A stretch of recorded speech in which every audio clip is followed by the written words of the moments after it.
She thinks I can't see a thing, I heard someone whisper one morning.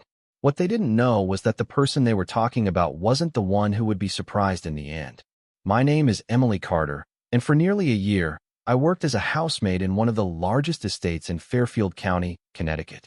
The property sat on almost 12 acres of perfectly maintained land, hidden behind iron gates and towering oak trees. The owner was Richard Hawthorne, a 62-year-old technology millionaire whose name appeared in business magazines and financial news more often than television celebrities. Most people knew two things about him. First, he was incredibly wealthy. Second, after an accident several years earlier, his eyesight had been severely damaged. The staff spoke to him slowly. Visitors often exaggerated their movements around him. Even members of his own family treated him as if he barely noticed the world around him. During my first week, I tried to stay invisible. That was the safest approach in a house filled with lawyers, executives, personal assistants, and relatives who seemed more interested in the estate than the man who lived there. Every morning, I arrived before sunrise, parked my aging sedan beside a row of luxury vehicles, and entered through the service entrance carrying a lunch packed from whatever groceries I could afford that week. My apartment was 40 minutes away, a small one-bedroom unit above a hardware store. The rent kept increasing every year, and most of my paycheck went toward helping my mother with medical expenses. Life wasn't easy, but I had learned long ago that kindness cost nothing. Richard spent most mornings in the sunroom, overlooking the gardens. He would sit in the same leather chair beside a large window, drinking tea while facing the roses. No one stayed with him very long. His son usually rushed through brief conversations. His daughter-in-law spoke politely but seemed distracted. The assistants discussed schedules and contracts, then disappeared. By 10 o'clock, he was usually alone. One Monday morning, while dusting a nearby table, I noticed a single white rose blooming near the garden path. It stood apart from the others, simple and elegant. Something about it reminded me of my grandmother, who used to keep fresh flowers in every room of her house. Without really thinking about it, I clipped the flower and placed it in a small crystal vase on the table beside Richard's chair. He didn't react. He didn't turn his head. He didn't say a word. For a moment, I felt embarrassed. Maybe it was inappropriate. Maybe he hadn't even noticed. The next morning, the vase was empty. I assumed another employee had removed it. A few days later, I left another flower. Then another. Each time, the flower disappeared by the following day. No one mentioned it. No one asked about it. It became a quiet routine, something small that belonged only to me. As weeks passed, I started leaving other little touches around the house. I straightened crooked picture frames. I organized books that had been returned to the wrong shelves. Sometimes I placed encouraging notes inside the kitchen pantry where overworked staff might find them. Nothing dramatic, just tiny acts of care. Yet every evening, as I prepared to leave, I found myself glancing toward the sunroom. Richard always appeared exactly the same, silent, distant, unreadable. Then one Friday afternoon, as I carried fresh linens down the hallway, I passed the study and noticed something unusual. The door was slightly open.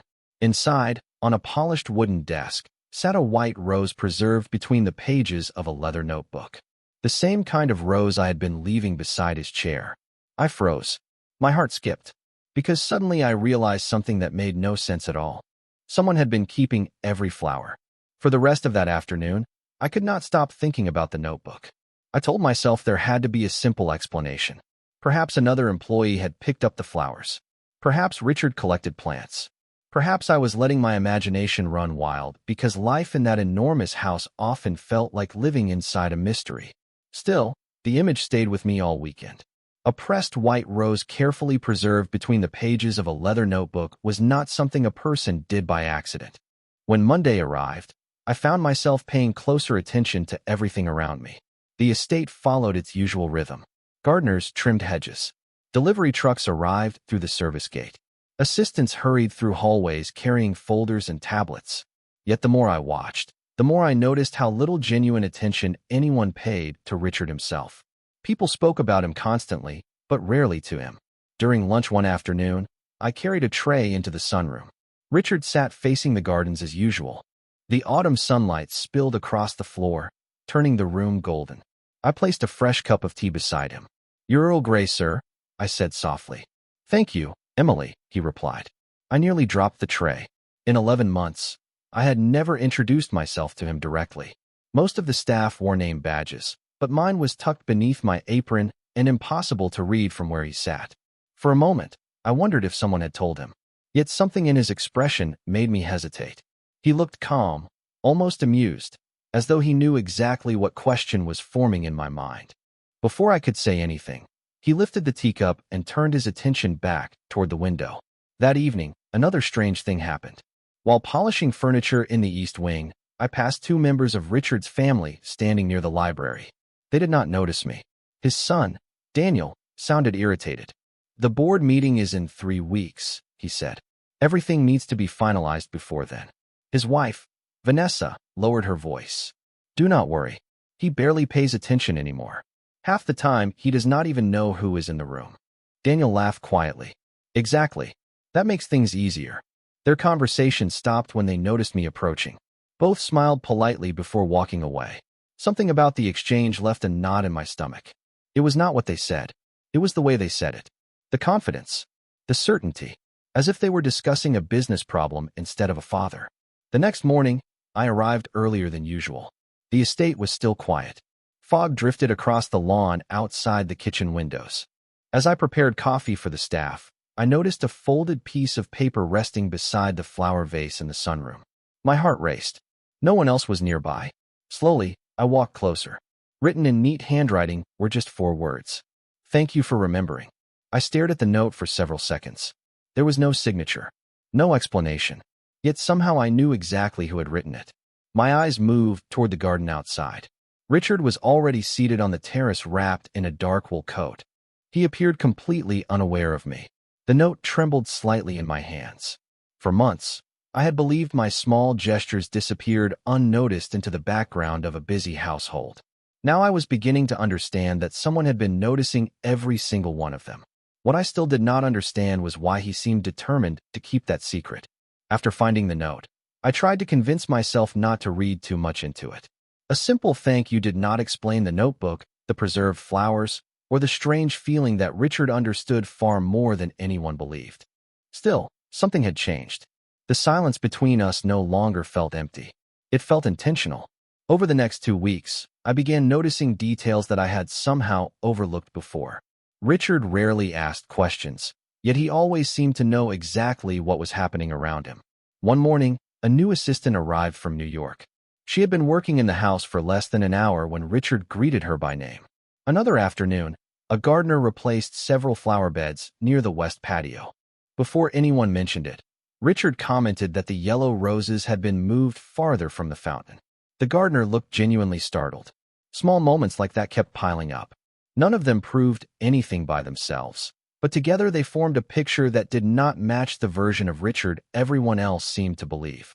What struck me even more was how lonely he appeared despite being surrounded by people. The estate was always full. Drivers came and went. Lawyers arrived carrying briefcases. Family members stopped by for meetings and dinners. Yet most conversations revolved around investments, schedules, contracts, and business matters. Very few people asked Richard how he was feeling. Even fewer waited for an answer. One rainy Thursday evening, I stayed later than usual to help prepare for a charity dinner being held at the estate. The guests were expected to arrive at 7 o'clock. Crystal glasses lined the dining room table. Fresh flowers decorated every surface. The house looked beautiful. As I carried folded napkins through the hallway, I noticed Richard standing alone near a large window. The rain tapped softly against the glass. For several seconds, he simply watched the storm. Something about the scene stopped me. He was one of the wealthiest men in the state. He owned homes, companies, and investments worth more money than I could imagine.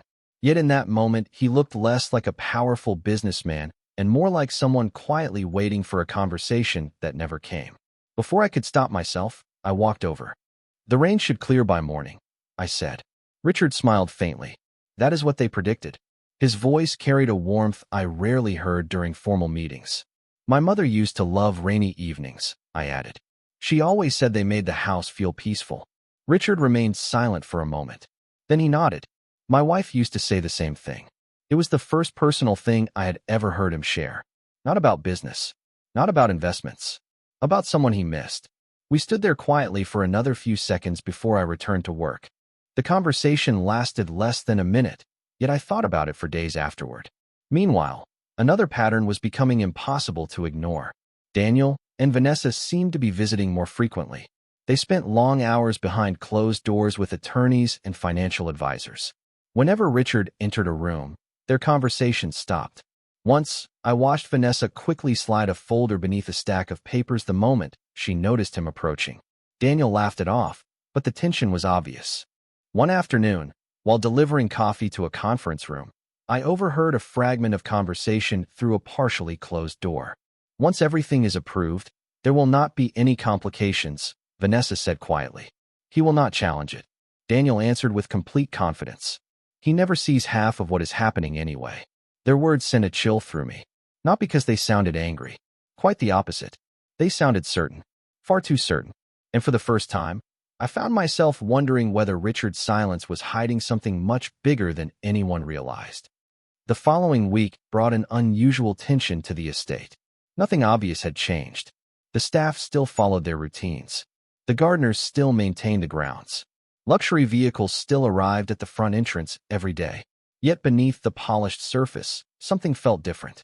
I could sense it in the hurried conversations that stopped whenever someone approached. I could see it in the way Daniel checked his phone every few minutes, and how Vanessa seemed constantly distracted. One Tuesday morning, I was assigned to organize storage cabinets near Richard's private study. It was quiet work, the kind that allowed my thoughts to wander. Around noon, I heard footsteps approaching the hallway. Instinctively, I stepped behind a partially open supply door to avoid getting in anyone's way. Moments later, Daniel and Vanessa stopped directly outside the study. Neither of them realized I was nearby. "The paperwork is almost ready," Vanessa said quietly. "The attorneys confirmed everything yesterday." Daniel sounded pleased. "Good. Once the board signs off, it becomes official." "And your father?" Vanessa asked. "What if he decides to review the documents himself?" Daniel laughed softly. It was not a warm laugh. It carried the confidence of someone who believed the outcome was already guaranteed. "He will not. He trusts everyone too much. Besides, he has not paid attention to details in years." Their footsteps faded down the hallway, but their words remained with me. Something about the conversation felt wrong. They were discussing Richard as if he were absent from his own life, as if decisions about his future could be made without him. Later that afternoon, I found myself passing the study again. The door stood slightly open. Inside, Richard sat alone at his desk. The leather notebook rested beside him. Sunlight streamed across the polished wood surface. For a moment, I considered walking away. What I had overheard was none of my business. I was a housemaid, not a family advisor. Yet before I could leave, Richard spoke. "Emily." I froze. "Yes, sir." "Would you bring me the blue folder from the bookshelf?" His request seemed simple enough. I entered the room and scanned the shelves. There were dozens of blue folders. Before I could ask which one he meant, he spoke again. "Second shelf. Left side. Between the biographies and the annual reports." I located it immediately. My stomach tightened. He had described the exact position without hesitation. When I handed it to him, our eyes met briefly. There was something calm and knowing in his expression. Not arrogance. Not pride. Awareness. As though he understood every question I had been carrying for weeks. "Thank you," he said. I nodded and turned toward the door. Then his voice stopped me again.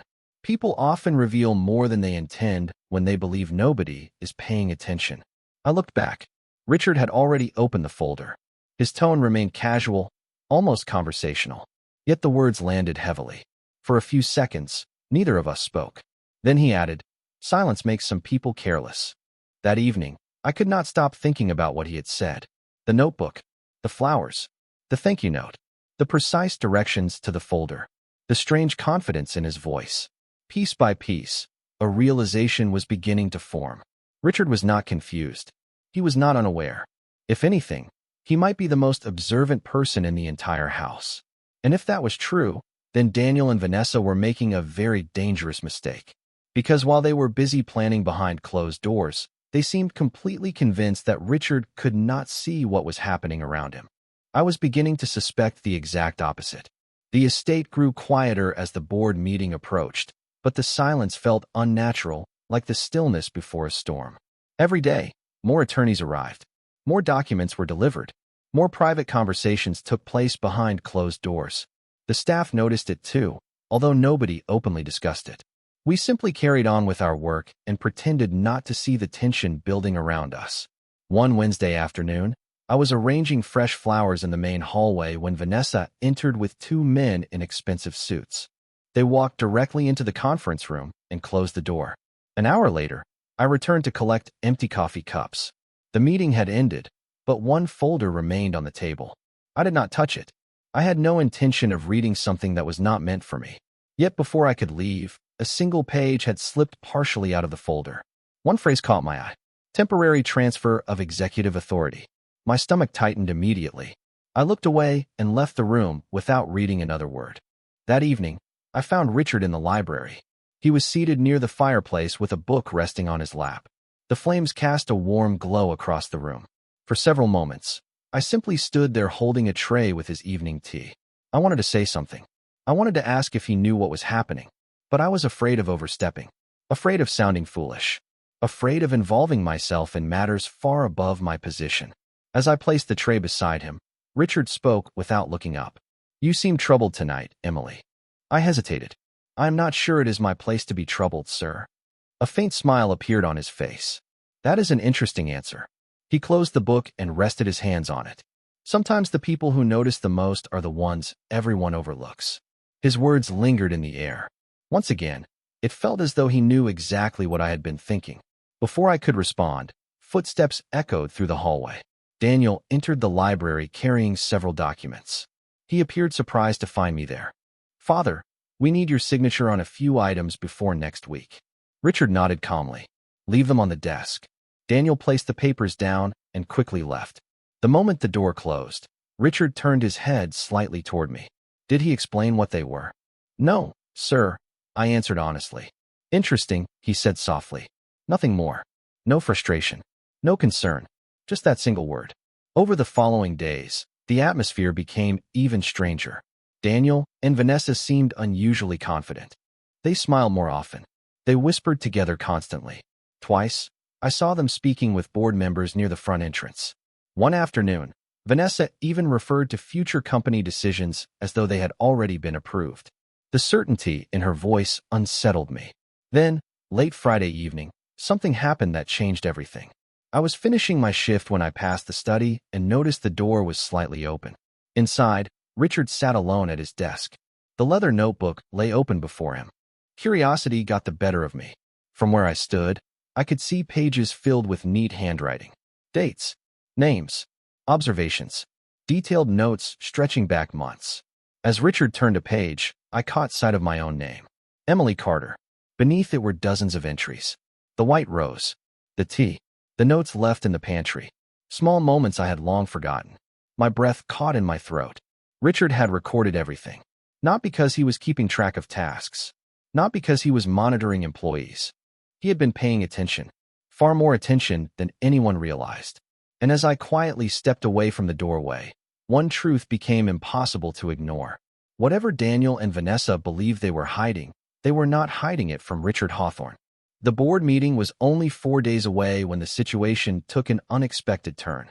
Until then, I had managed to stay invisible, quietly doing my work while observing the strange tension spreading through the estate.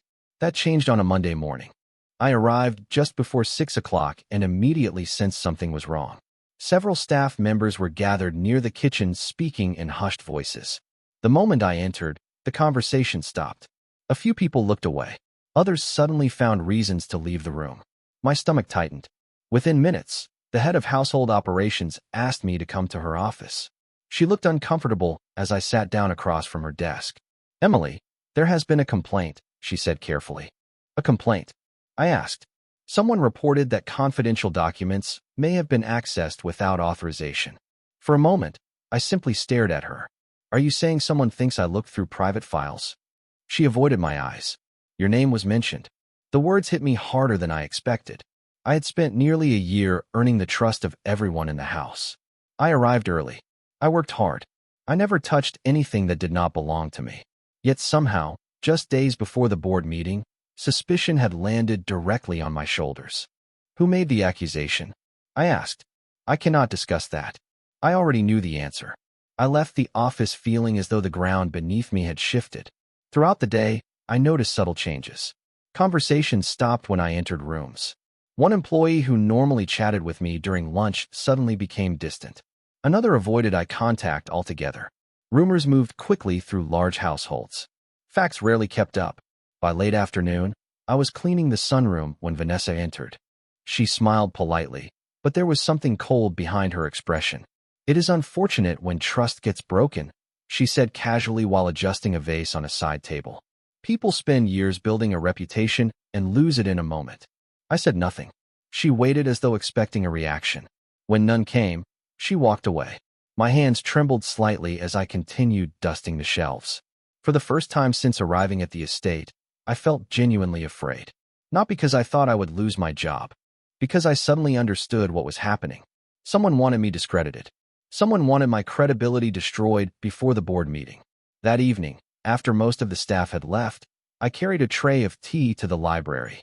Richard sat near the fireplace reviewing several documents. The room was quiet except for the soft crackle of burning logs. As I placed the tray beside him, he looked up. "You seem tired tonight, Emily." The kindness in his voice nearly broke my composure. "It has been a difficult day, sir." He studied me for several seconds. Then he closed the folder in front of him.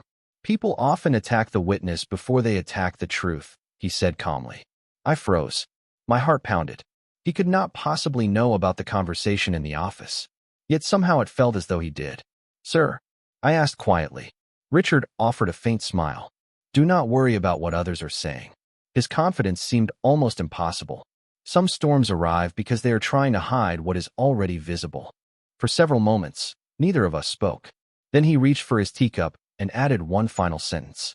"And sometimes the person they underestimate becomes the most important person in the room."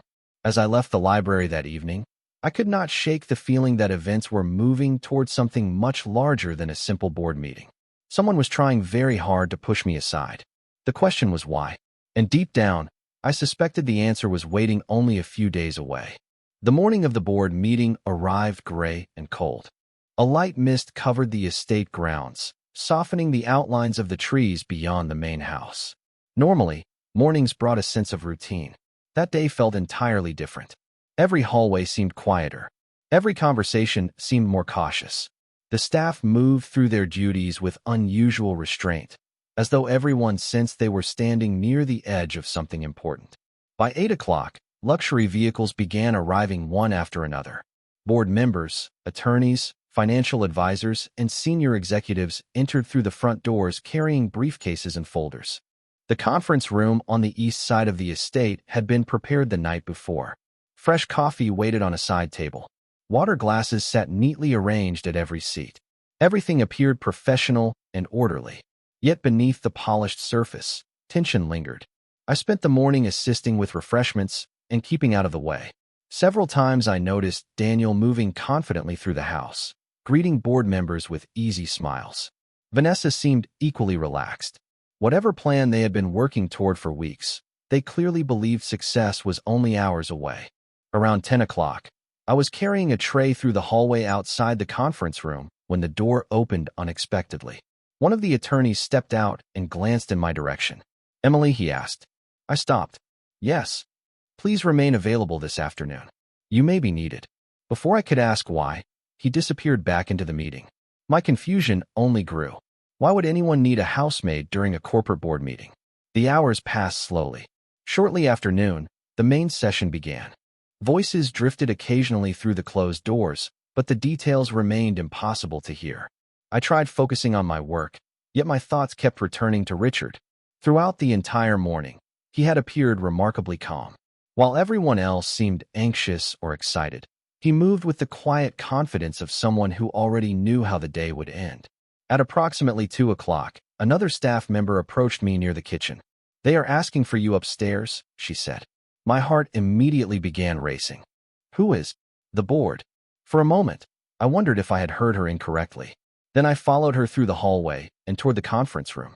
The closer I got, the louder my heartbeat became. When the doors opened, dozens of eyes turned toward me. Attorneys sat along one side of the table. Executives occupied the other. Daniel and Vanessa were seated near the front. Richard sat at the head of the room. I had never felt more out of place in my life. Emily, one of the board members, said, "Please come in." I stepped forward cautiously. Daniel looked annoyed. Vanessa looked uncomfortable. Neither expression reassured me. "We understand there have been concerns regarding access to confidential information," another attorney began. The accusation hung heavily in the air. My face grew warm. This was it. The rumors. The whispers. The complaint that had followed me for days. Somehow it had reached the board itself.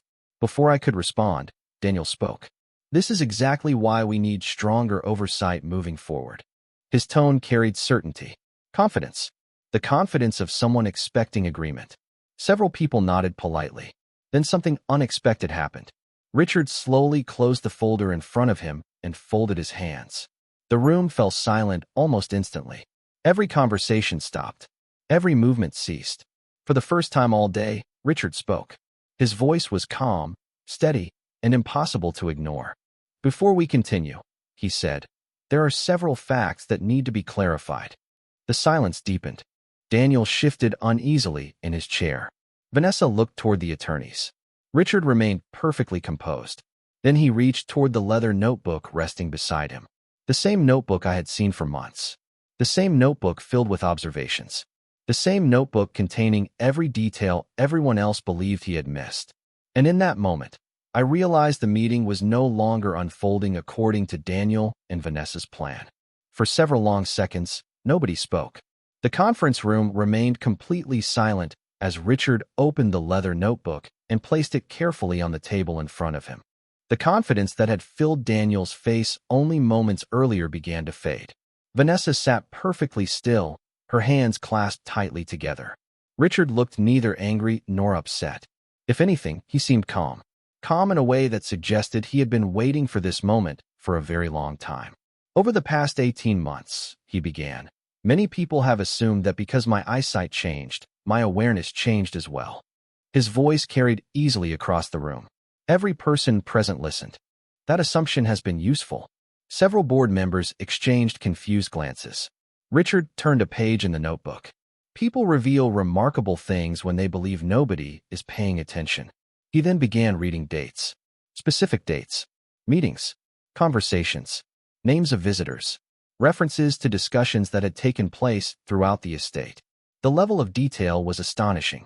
One attorney leaned forward. Another removed his glasses and stared at the notebook in disbelief. Daniel shifted uncomfortably in his chair. Richard continued without raising his voice. March 14th. Discussion regarding executive authority before any formal evaluation had taken place. April 2nd. Private conversation concerning future control of company assets. May 19th. Preliminary planning session involving decisions presented as assumptions rather than proposals. Every statement was precise. Every detail was documented. Every observation matched records already held by the company. The room grew quieter with each page. Then Richard closed the notebook and folded his hands. "The issue before us today is not my ability to understand what is happening. The issue is whether certain individuals believe they could act without accountability." Daniel finally spoke. "Father, this is being misunderstood." Richard looked toward him. The expression on his face remained calm. "Is it?" Daniel opened his mouth, then stopped. For the first time since I had known him, he seemed unsure of himself. One of the attorneys cleared his throat. "Mr. Hawthorne, are you saying you were aware of these discussions the entire time?" "Yes," Richard answered simply. "Then why did you not intervene earlier?" another board member asked. A faint smile appeared on Richard's face. "Because sometimes people reveal their true intentions only when they believe they have already won." The words settled heavily over the room. Nobody challenged them. Nobody laughed. Nobody looked confident anymore. Then something happened that shocked me more than everything else that had come before. Richard turned another page in the notebook and looked directly toward me. "There is one more matter that should be addressed." My heart immediately began racing. Every eye in the room shifted toward me. I wished I could disappear. Richard ignored the attention and continued speaking. "Several accusations were recently made regarding unauthorized access to confidential information." The attorney beside him nodded. "Yes, we reviewed those claims." Richard placed a single sheet of paper on the table. "Those accusations were false." Silence followed. Complete silence. The individual being discussed spent the past year doing something very unusual in this house, Richard continued. She expected nothing. She asked for nothing. She simply treated another human being with kindness. I could hardly breathe. Richard opened the notebook once more. A white rose placed beside a chair. Tea prepared exactly the way I preferred it. Encouraging notes left where exhausted employees might find them. Small acts repeated hundreds of times with no expectation of recognition. My eyes filled with tears before I could stop them. Around the room, expressions began changing. Confusion gave way to understanding. Richard looked down at the notebook one final time before closing it gently. Many people entered this house hoping to gain something from me, he said quietly. Only one person consistently gave something without expecting anything in return. For several seconds after Richard finished speaking, nobody in the conference room moved. The silence felt almost unreal. I stood near the doorway, completely overwhelmed, while dozens of people looked in my direction. My face felt warm. My hands trembled slightly. Never in my life had I expected to become the center of attention in a room filled with executives, attorneys, and board members. Richard remained calm. He reached into a folder beside him and removed a sealed envelope. There is one final matter, he said. The attorney seated beside him nodded as though he already knew what was coming. Richard handed the envelope across the table. The attorney opened it carefully and reviewed the contents. His expression shifted almost immediately. Surprise, then respect, then something close to admiration. This document was filed 6 months ago, the attorney announced. It establishes the Hawthorne Community Opportunity Fund.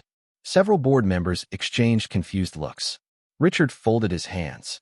The purpose of the fund is simple, he said. To provide educational assistance, housing support, and emergency financial resources to hardworking individuals who are often overlooked. The attorney continued reading. The initial endowment is $5 million. A quiet murmur moved through the room. $5 million. The number hardly seemed real. Richard waited for the reaction to settle before speaking again. Too many people spend their lives believing they are invisible. They work hard. They care for others. They do the right thing when nobody is watching. Yet they are rarely recognized. His eyes found mine. I wanted to change that.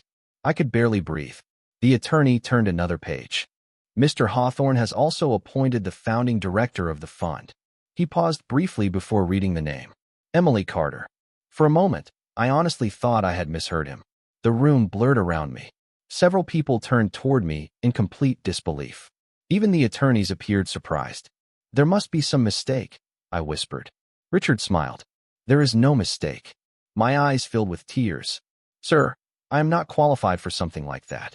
That is exactly what someone qualified would say, he replied gently. A few quiet laughs spread around the room. For the first time all day, the tension began to dissolve. Richard continued. Leadership is not measured by titles. It is measured by character. Over the past year, you demonstrated more integrity than many people who spent decades chasing status. I could not find words. Every fear, every difficult day, every moment of doubt seemed to rush through my mind at once.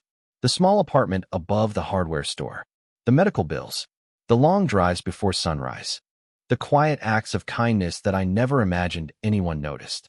Richard had noticed all of them, every single one. The board meeting concluded shortly afterward. Several members approached Richard to congratulate him on the fund. Others apologized for assumptions they had made.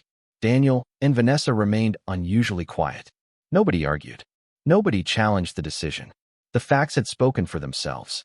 Later that evening, after the guests had departed and the estate had finally grown quiet again, I found Richard sitting in the sunroom overlooking the gardens. The same place where this story had truly begun. A fresh white rose rested beside his chair. I stood there for a moment before speaking. Why did you keep them? Richard looked toward the flower and smiled. Because they reminded me that kindness still exists. Neither of us spoke for several seconds. The evening sunlight painted the gardens gold. Finally, Richard added, most people walked into this house wanting something from me. Money, influence, opportunity. You were the only one who brought something with you. What was that? I asked softly. His smile deepened. You treated me like a person. I looked out toward the gardens, blinking away tears. For the first time in years, I did not feel invisible. For the first time in years, Someone had seen the value in the things that mattered most. And in a house filled with wealth, power, and ambition, that simple recognition became the greatest gift I had ever received.